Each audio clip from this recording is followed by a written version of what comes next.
ભગવદો મંડળ કોણે તૈયાર કર્યું હતું? નરસિંહરાવ દિવેટિયાએ. ભગવદો મંડળ કયા પ્રકારનું ગ્રંથ છે? વિશ્વકોશ, કુશવાદ શબ્દકોશ. ભગવદો મંડળનું પ્રથમ આવૃત્તિ ક્યારે આવી હતી? 1928.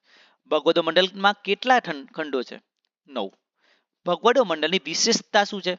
વ્યાપક અર્થ અને ઉદાહરણ સાથે ગુજરાતી શબ્દોની વિશિષ્ટ સમજ આપે છે.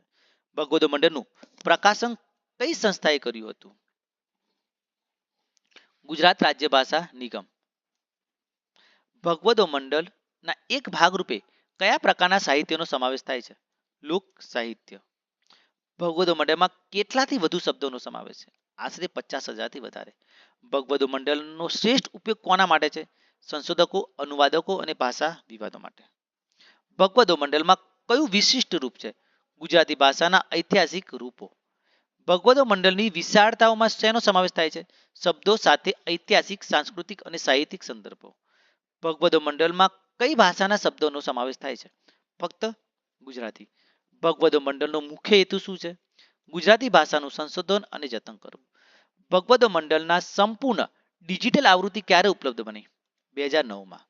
ભગવદો મંડળ કઈ વેબસાઇટ પર ઉપલબ્ધ છે? ભગવદો મંડળના અનુસંધાનમાં કઈ સંસ્થા જોડાયેલી છે? ગુજરાતી સાહિત્ય પરિષદ. ભગવદો મંડળમાં મળતા ઉદાહરણો શું દર્શાવે છે? સંદર્ભિત વાક્ય પ્રયોગ અને સાંસ્કૃતિક અર્થચિત્ર. ભગવદો મંડળ કેવી રીતે ગુજરાતી ભાષાના વિકાસમાં યોગદાન આપે? લોક ભાષા, લોકભાષા અને ઐતિહાસિક શબ્દોના સમાવેશથી. ભગવદો મંડળમાં આપવામાં આવેલા ઉદાહરણોનું રૂપ શું છે? વાક્ય રૂપ. ભગવદો મંડળનો ઉપયોગ શાળા કે કોલેજ સ્તરે કેમ મહત્વપૂર્ણ છે? ભાષા પર પકડ મજબૂત થાય છે.